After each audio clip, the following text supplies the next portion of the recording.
देव हुआ नंदिनी से शादी करने के लिए तैयार। वसुधा रोकेगी नंदिनी की शादी देव के साथ। फाइनली करेगी अपने प्यार का इजहार सबके सामने। वसुधा का आने वाला ट्विस्ट बहुत इंटरेस्टिंग हो चला है दोस्तों। आपको बता दें कि देव तो मानो एक ऐसे चक्रव्यूह में फंस चुका है कि जिससे निकलना नामुमकिन सा लग रहा है। एक तरफ है करणवीर और उसकी बहन विधि, तो दोनों पागल हैं। दोनों भाई बहन ही अलग ही लेवल के हैं। दूसरी तरफ है भाई यहाँ पर नंदिनी। जी हाँ, जिसे चंद्रिका ने चुन लिया है अपने बेटे देव के लिए। पहले तो आप जानते हैं ना कि देव ने खुद कहा था कि चंद्रिका यानी उसकी माँ की जो भी पसंद होगी वह उससे ही शादी करेगा। तो वहीं दूसरी तरफ देव को यही लग रहा था कि चंद्रिका की पसंद वसुधा बन जाएगी एक दिन और वह इस रिश्ते को स्वीकार कर लेगी। लेकिन घर में जहां देव के पापा जानते हैं, अविनाश जानता है, दिव्या जानते हैं, लेकिन उसके अलावा कोई नहीं जानता है। यानी कि सबसे जरूरी जो है ना जिसको जानना था इस शादी का सच, वो थी चंद्रिका। क्योंकि अगर सच पता चलता तो उसके बाद पता चलता कि आखिर चंद्रिका क्या सोचती इस रिश्ते के बारे में और क्या वो कभी भी वसुधा को देव की पत्नी के रूप में स्वीकार करेगी या नहीं करेगी। लेकिन इन दोनों ने बाकी सबको बता दिया, लेकिन अपनी माँ यानी कि चंद्रिका को बताना जरूरी नहीं समझा। तो भाई वो तो लड़की की तलाश करेगी ही अपने बेटे के लिए।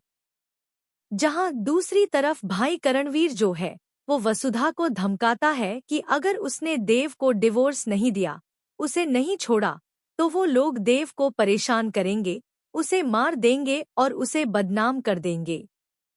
और ऐसा होता भी है। पुलिस वाले देव को अरेस्ट करके ले जाते हैं।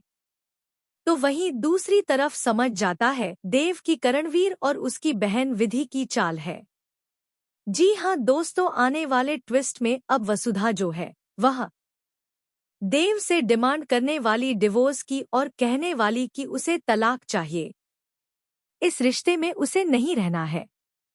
जहां देव और वसुधा डिवोर्स के लिए गए होंगे, तो वहीं पर करणवीर बहुत खुश हो रहा होगा यह देखकर कि फाइनली वसुधा जो है वह देव की जिंदगी से जा रही है। लेकिन वहीं दूसरी तरफ भाई करणवीर और विधि का खेल खत्म होने वाला है। वसुधा जो है वह अपने शातिर दिमाग से इन दोनों को तो एक्सपोज कर देगी और इनसे देव को छुटकारा तो मिल जाएगा। लेकिन दूसरी तरफ नंदिनी, जिसका हाथ देव को थामना ही पड़ेगा और यह खुद वसुधा समझ चुकी होगी। लेकिन एंड मौके पर अब नंदिनी का भी एक राज है जिसके बारे में कोई नहीं जानता, लेकिन वसुधा जानने वाली है। जी हाँ, यह नंदिनी भी ऐसी ही होने वाली है जिसका भांडा अब जल्दी वसुधा फोड़ने वाली है। सिर्फ नंदिनी ही नहीं बल्कि हम आपको बता दें कि चंद्रिका भी इस खेल में शामिल होने वाली है। चंद्रिका कभी नहीं चाहती है कि वसुधा इस घर की बहू बने और इसलिए वह हमेशा अपनी पसंद की ही लड़की को देव के लिए चुनती है ताकि उसका राज दबा रहे, और नंदिनी यह राज जानती है चंद्रिका का। जहां दूसरी तरफ अब दोस्तों वसुधा इस शादी को रोकने के साथ साथ चंद्रिका और नंदिनी दोनों को एक्सपोज करने वाली, लेकिन देव यकीन नहीं करेगा कि उसकी मां गलत हो सकती है। तो दोस्तों देखना इंटरेस्टिंग होने वाला है कि क्या यहाँ पर वसुधा इस शादी को रोककर एक्सपोज कर पाएगी असली विलन को। हमें कमेंट करके शेयर करें। दोस्तों आप हैं कितने एक्साइटेड शो में आने वाले इस जबरदस्त ट्विस्ट को देखने के लिए? क्या आप चाहते हैं कि वसुधा इस शादी को रोककर अपने और देव की